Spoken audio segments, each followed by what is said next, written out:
Hello, everyone, and welcome to Real Estate Right Now, where we talk about real estate matters that matter to you. My name is Jay Izzo, and we are live here from Linda Craft Team Studios in Raleigh, North Carolina, part of the Research Triangle Park. Today's show, we're going to talk again about investing. But here's the thing. What are the terms? Because there's so many terms that they throw out there when it comes to investing in real estate. And so you might want to call this a Real Estate Investing 101 college show, where we're going to talk about the terms when it comes to real estate investing. Now, my guest is no stranger to real estate right now. He's been on several times. His name is Steve Kruger. He's the senior listing partner for Linda Craft Team Realtors here in Raleigh, North Carolina. Steve, welcome back to the show. Thank you, Jay. Glad to be here. Okay. So we've got a bunch of terms in investing in real estate. Correct. And some of them are just not intuitive, and they have nothing to do with residential real estate in terms of, if you normally purchase a house, it's very, very different here. Right. So should we just start digging into a term? Sure. All right. So I'm going to give you an acronym. I want you to tell me what this means. Okay. Here we go. So GRM, which doesn't stand for grandmother's running, Right. motion detector. Okay. So what does GRM mean? So that's the gross rent multiplier. So when you're looking at purchasing a rental property, the GRM is a good number to, for one thing, gauge various properties against one another. Okay. Because you're going to come up with that number by taking the purchase price and dividing it by the gross rent for 1 year. So take a $400,000 house that makes $2,000 a month rent, so $24,000 a year. Divide 400,000 by 24,000. That's your GRM on that particular house.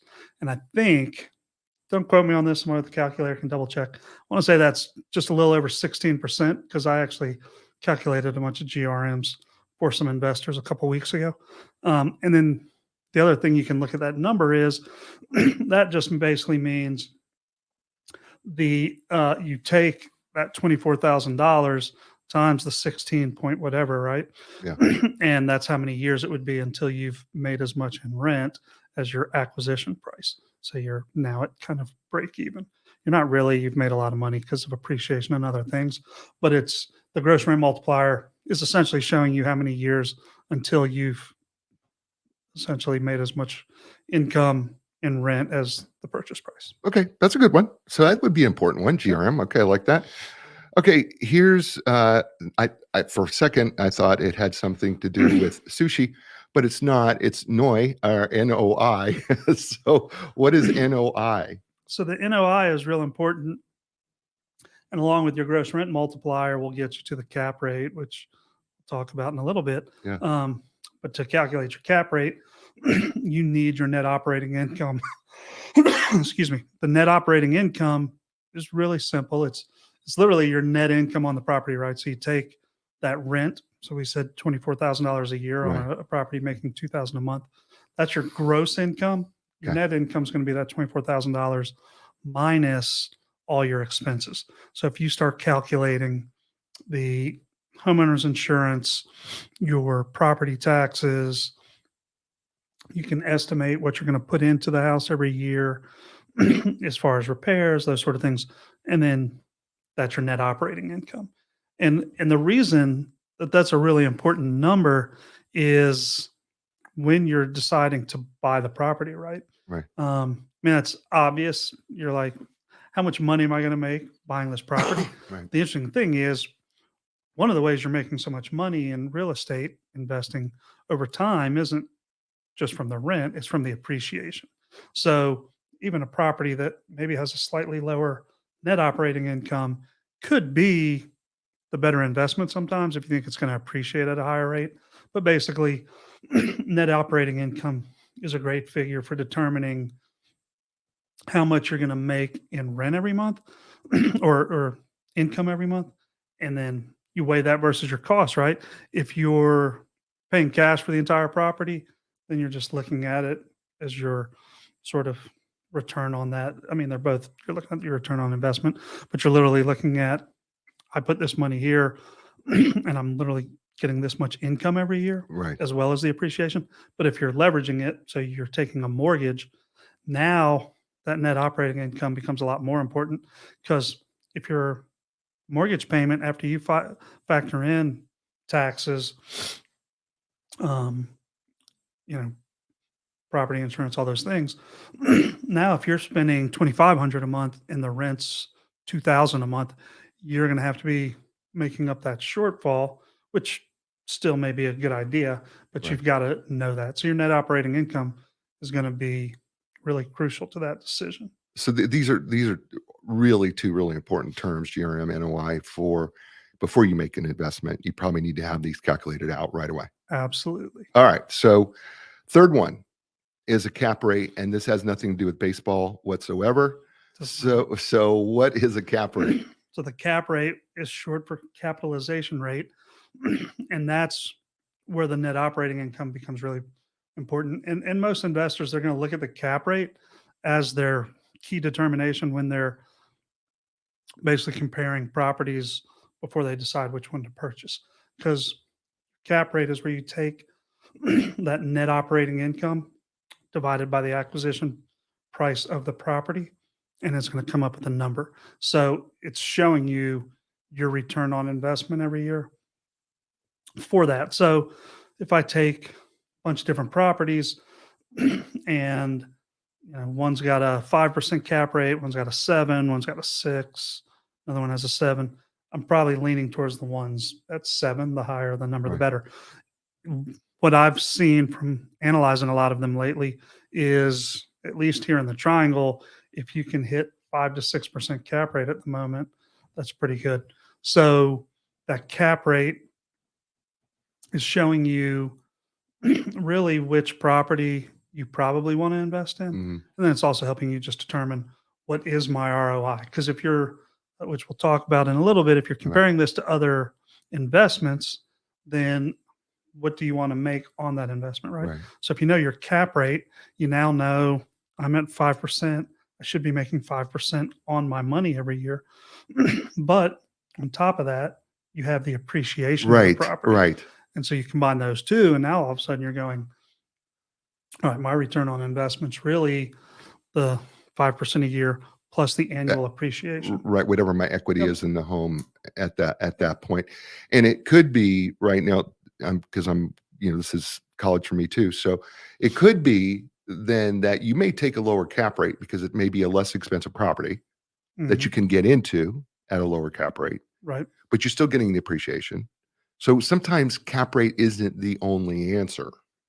No, I would in most situations, I'm gonna be factoring the cap rate, or I would say all situations, the cap rate and the appreciation rate, Okay. because if the cap rate's 5% and another property's 6%, but the one at 5% you think is in an area that's probably going to appreciate or has Right. historically appreciated a couple points higher than the property that had the higher cap rate, you probably want to buy the property with the higher appreciation. Got it. So that's where both numbers are important. Um, but the cap rate is the other interesting thing about a cap rate is that number essentially changes over the course of the investment, because your rent rates should be going up. So Mm, if I were to calculate the cap rate all of a sudden 5 years down the road, and the rent's now $300 a month higher, my cap rate's higher. So what I'm saying about that is the cap rate's important when I'm first analyzing the investment, mhm. but when I'm telling you your return on investment is the cap rate plus the appreciation rate, that actual cap rate number, if you think about it, should be higher 5 years down the road. So now your return on investment maybe went from 5% cap rate and 6% appreciation to 7% cap rate, 6%, whatever that number Right. is down the road. So, Okay. All right. Connected to that, to cap rate, you have something called cash on, cash return, right? Cash on yep. cash return. So work me through that. So cash on cash return just means, like, when you're paying cash for the property, that income is literally cash that it's very liquid, right? Unlike some other investments you might make, if you are putting cash investment into real estate and it's paying that income, you're getting that cash and just able to essentially do what you want with it, right? You can invest it into more things. You can just save it to help pay for fixing things in that house, etc. Or But it's literally the cash on cash return of your investment. okay, I got it. I got it. All right. So then that leads us to one other that's kind of connected to this, the 1031 exchange. So the 1031 exchange is a really great um, part of the tax code, which will allow you to basically push your capital gains down the road. Right, you're kind of kicking the can down the road, and you can exchange a property for another property. So as you're building a portfolio and one even more invested into real estate, if you sell a house, let's say that you bought for 400,000 and somewhere down the road you sell it for 500,000 and your total profit from all that was like $200,000, let's say, you would pay capital gains on that.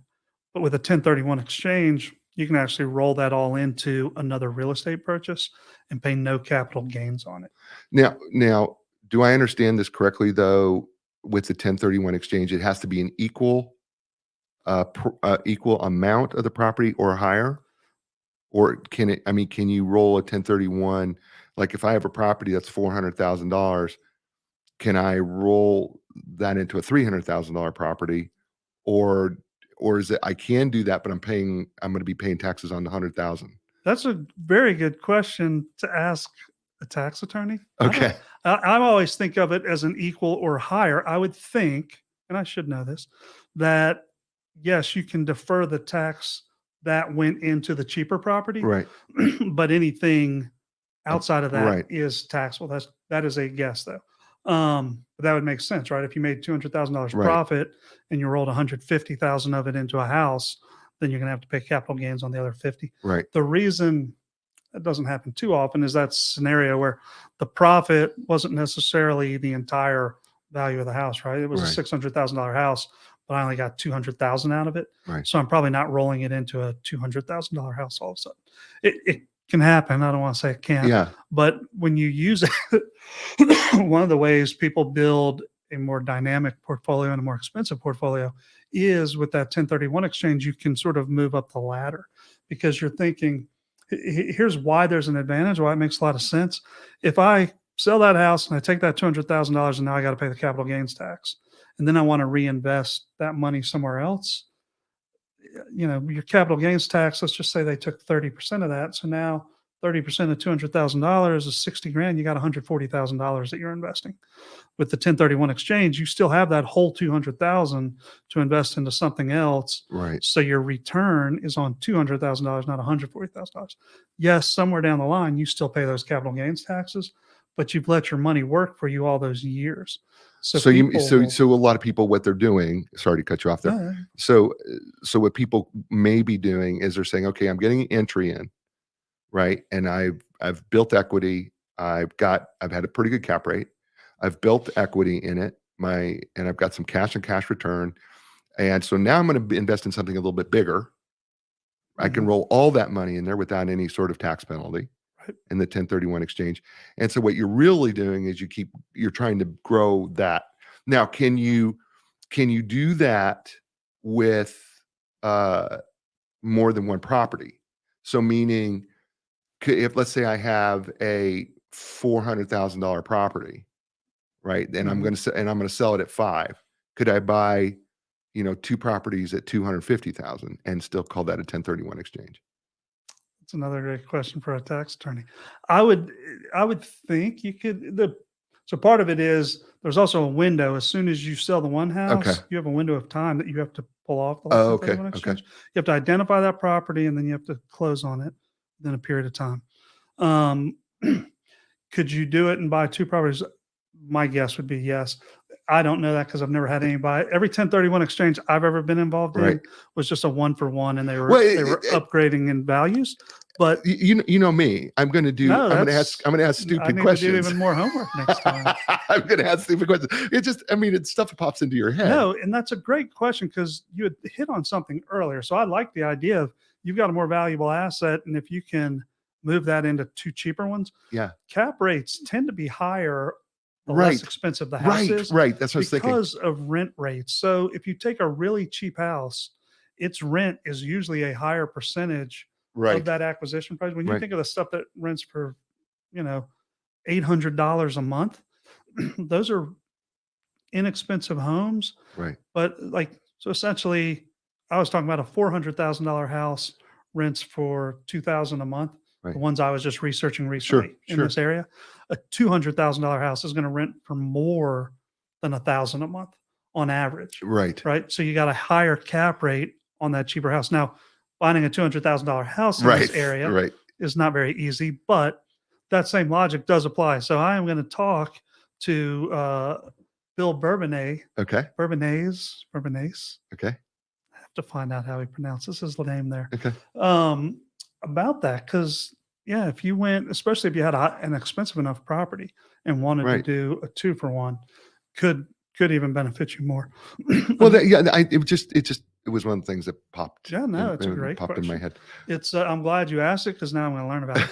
But another great thing with the 1031 exchange, you can do so many things with real estate investments, right? You could buy a house at the beach that you are renting out. Um, and then you decide, I'm eventually going to live in it. So, or let's say right now you just have a rental property here and you want a property at the beach for someday when you're going to retire. In fact, my brother was thinking about buying a place down in the Charleston area and was going to buy a property in this community, have a tenant for several years, whatever. You can, under the 1031 laws, or tax laws, as long as you live in a property 2 out of 5 years, something like that, you don't have to pay capital gains tax, right?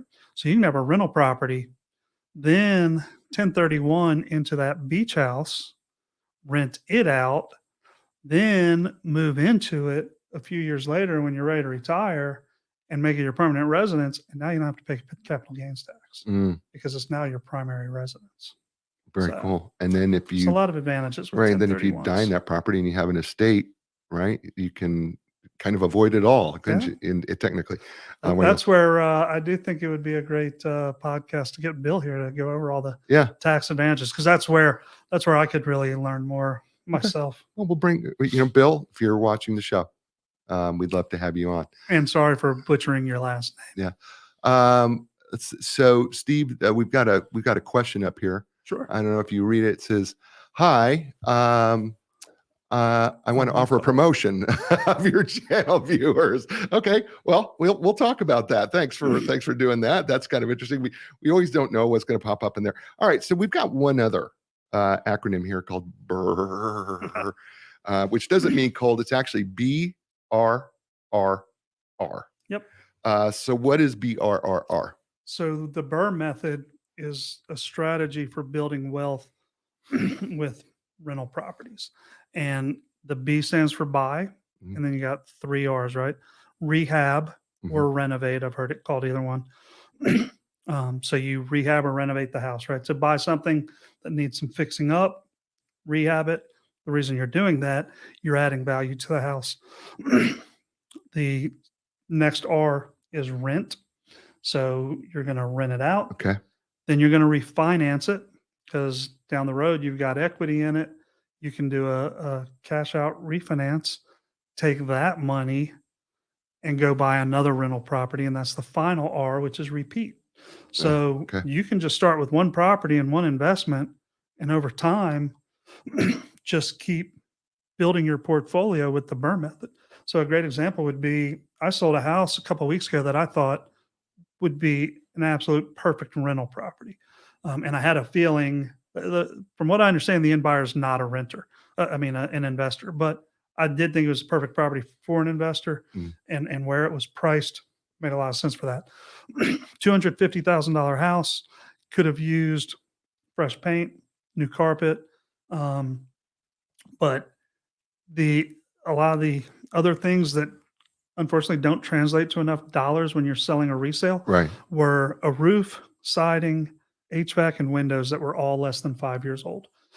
So you had what would be a low maintenance rental property, right? When you think of all those things being your high dollar repairs. Um, and all it needed was cosmetics to not only make it a property that's not going to cost you nearly as much to maintain over the next 5 to 10 years or however Right. long you hold it, but you're building instant equity because you buy it for 250, you invest 20 grand doing the paint, flooring, maybe spend 25 grand, put in some grand countertops. Now you're getting a higher rent rate because rent's just like the purchase price, right? The nicer the house, the more rent someone's willing to pay. Right. So you've just fixed it up and increased what the rent rate's going to be. You've also added 25, $30,000 of equity into the house. You could go ahead and have it appraised, and it probably would appraise for, let's say, 300,000 at that point, right? Mhm. So you go down the road a year, and let's just say it appreciated at 6%, which is kind of our annual rate around here historically. And it's all up and down the last couple of years, Right. but Right. well, mostly up and then a little down. And but so 6% a year from now, that house is worth 318,000. You borrowed, if you bought it for 250 and you had to put 20% down, you borrowed 200,000, right? So now you've got $118,000 equity in the house that you can borrow from to now go do it all over again, right? Okay. Go buy the next house for 50 grand down. And now you got two properties from your original investment of just 50,000 that are both appreciating and making you money and eventually cash flowing. And once that property gets to the point you can refinance that, go buy property number three. So if you do this right and you do it over a period of time, then you can create a ton of wealth from that initial investment. That's how you can really, there's a just great way to build a ton of wealth um, from a fairly small. When I say small, I mean you probably do want like $50,000. Right. If somebody's out there and wants to invest 25 to $30,000, I can still help you find a property that it would work. But if you got $50,000, even better to start with. But you could grow that 50,000 into an awful lot of money one day. And I will say, as someone who wish, as we all do, as we Right. get older, I wish I knew all the things I know about this when I was in my 20s or even early 30s. Right. I am certainly going to teach it to my children, and I can tell you they will own a bunch of rental properties Right. by the time they're my age. They will have all that wealth because if you start doing this with when you get your first job and the ability to go buy something or maybe after you've accumulated a little bit of wealth over, by the time you're say 30, if you did this from age 30 to I'm 52, you do it from age 30 to 52, how much money are you making Right. in 22 years Right. by doing that burr method? You could really, really build a lot of wealth. Yeah, that's really cool. Okay, so we've got a few minutes left. So we have higher interest rates right now, Hmm. and I know investment real estates are not real popular right now. Right. Still worth investing in real estate as an investment? Absolutely. If you're a cash investor, interest rates mean nothing. Right. If you are a Right. cash investor and you need some help, give me a call. Right. But if you are investing and doing a loan, people have been doing this for a very long time. When I bought my very first house, I think my interest rate was probably 8%. And I was thrilled when I refinanced it down to like 7.25. Right. There were people investing in real estate that were thrilled to refinance from 8% on something on investments they Mm. had leveraged down to 7.25, right? So 7.25, 6.25, whatever rate you might get right now, you absolutely can still make a ton of wealth. There's not a bad time to do this. I guess in the 80s when interest rates were like in the high 18%. teens, Yeah. I Yeah. don't know. Yeah. I'd have to crunch some numbers. They probably made it work back then too. But certainly at today's interest rates, you still have the opportunity to make really good wealth. And like we say, for people that just want to buy a house right now for their residence, not as an investment, you should be able to refinance it. I don't. You got to be very careful with this, right? Like we hear a lot of stuff. Those of us that are in this industry are hearing a lot of stuff that they do feel interest rates will probably come back down, that Mm. they're actually a little too high at the moment. based on concerns with everybody's going to refinance as soon as they do drop Right. to a more normal. Well, I shouldn't say more normal. I mean, they're, historically, they're still good rates, Right. but we're hearing, expect at some point to get back to 5%. If it gets back to 5%, then by all means, you just refinance it at 5%. And now you're making even more money. But I would not let the current interest rates, if this is something you want to do and you're considering investing in rental properties and using the Burr method and building that portfolio, don't let the current interest rates deter you. In fact, if you're saving that 1% on the interest rate at the moment, or whatever percent you think, or paying two, you think you're going to wait until it comes down. The interest rates coming down are only going to stimulate the market, and we are not in a bad market. Everybody seems to think we are. Yeah. We certainly had a dip price wise, which really was more of a market correction and a reaction to such a quick spike in interest rates. But now that these just feel kind of like this is where they are, there's still not enough inventory really to satisfy the demand out there when you look at numbers all across the country. And a lot of that has to do with the fact that the amount of homes that have been built the last 20 years aren't really enough to meet the demand of the millennials as they're buying more and more real estate. So as those interest rates come down, your purchase price is going to go up. So buy now instead of paying 20 grand more for that house a year from now. Right. Buy the house now, and that extra point of interest is not costing you as much as what that house is probably going to go up in acquisition price, and you just can refinance it when it comes down. Beautiful. I mean, because the truth of the matter is, if we're averaging 6%, right, Right. in equity, and you're only increasing by 1%, you're still doing pretty good, aren't you? Here. Yeah, because you go back to that, it's appreciating at the 6% rate. You've got your now if you're financing it, you're probably not getting the annual return yet, Right. because a lot of these, if you look at the numbers, you're probably breaking even or even pulling some money out of pocket Right. on the cash flow aspect at first. But over time, as the rent rates go up, now you do start to make more cash, more income from it. And as you acquire more properties, so what happens is you get to 10 years down the road, and not only is there all that appreciation, but now your properties are all cash flowing where they're making more than what your monthly mortgage payment is. We've done it. We've done the 30 minutes. Tell people how to get a hold of you. You can call me 919-740-9795. You can also email me, Steve at LindaCraft, CRAFT.com. If you forget all that and you just remember LindaCraft.com, you can look at about, find our team, find me. All my contact information's there. Awesome. Thank you, Steve. You've been You're welcome. amazing.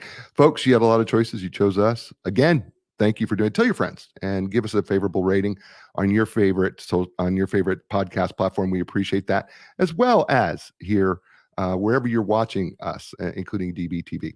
We're going to be back again. We're going to be talking about real estate matters that matter to you. As I say to you all over the world, ciao, everybody.